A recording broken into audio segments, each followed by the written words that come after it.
Good morning, students. Today we are going to start chapter number 10, that is narration or reported speech, direct and indirect speech. So here it is written narration has two speeches. तो narration में कितनी speeches रहती हैं? दो speeches रहती है. Speeches means whatever we are saying means speaking.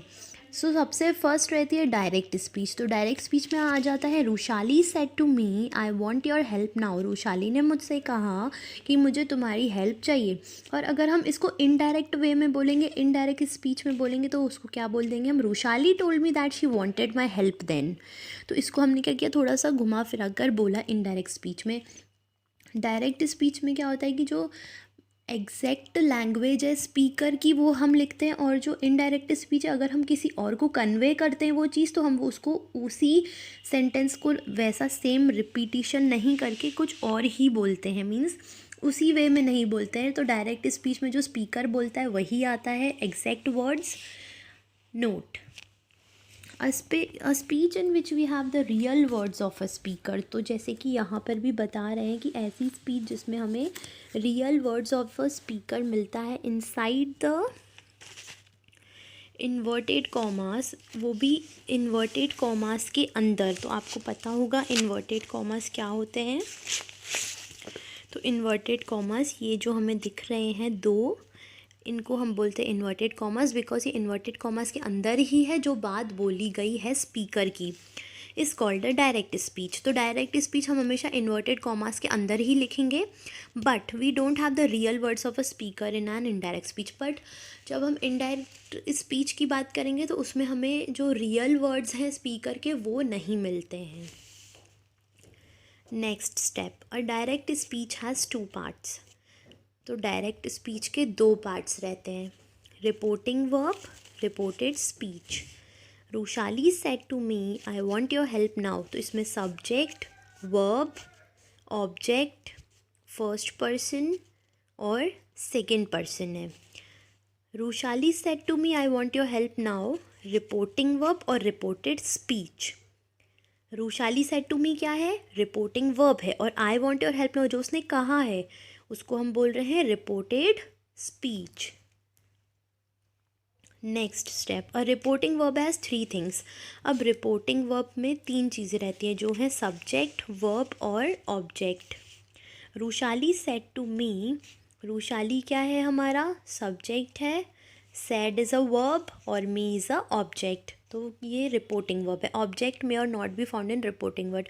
तो ऐसा ज़रूरी नहीं है कि हर उसमें हमें एक ऑब्जेक्ट फाउंड करना है, ऐसे भी हम उसको नॉर्मली भी सेंटेंस को लिख सकते हैं. Rushali is a subject, said is a verb, that is also a reporting verb, means these are the examples of reporting verb. Now next step is a reported speech has persons. तो reported speech में क्या होते हैं? Persons होते हैं. Actually there are three types of person. तो उसमें तीन टाइप ऑफ पर्सन होते हैं. यू ऑलरेडी नो, हमने पहले भी इन चीज़ों के बारे में पढ़ा है जब मैंने आपको बताया था कि फर्स्ट पर्सन, सेकंड पर्सन और थर्ड पर्सन होता है. तो फर्स्ट पर्सन में आ जाता है I, my, me, we, our, us. Second person में आ जाता है यू, योर, यू. और थर्ड पर्सन में हमारा आ जाता है he, she, they, any name, etcetera. So like that there are three persons. Next step, a few tables. तो जैसे कि यहाँ पे हमें कुछ टेबल दिए, ही, हिज, हिम. तो ही, हिज, हिम को हम कब यूज़ करते हैं? When we are talking about a male gender. जब हम मेल जेंडर के बारे में बात करते हैं तो हम यूज़ करते हैं ही, हिज और हिम का. शी, हर, हर, यहाँ पे फीमेल जेंडर की बात हो रही है. दे, देयर, देम, यहाँ पर हो रही है मोर देन वन पर्सन के बारे में बात. Next step, a fundamental rule. We have to use rule while changing a direct speech into a indirect speech. तो अब हमें क्या करना पड़ता है? हमें एक रूल फॉलो करना पड़ता है to change a direct speech into indirect speech. That is we have to use the following rule, that is subject, object, never change. तो फर्स्ट पर्सन में आ जाता है हमारा सब्जेक्ट, सेकेंड पर्सन के लिए हमारा क्या आ गया? ऑब्जेक्ट, और थर्ड पर्सन जो है वो सेम रहता है, वो चेंज नहीं होता है. It means that while changing a direct speech into an indirect speech, first person changed according to subject, second persons are changed according to object, and third person remain unchanged. We use the following words as conjunctions while changing a direct speech into an indirect speech. तो हम कुछ conjunctions का use करते हैं, जैसे कि that, if or whether या फिर to. We use that conjunction in 6 types of narration. If or whether is used in type number 5, namely interrogative type और imperative type.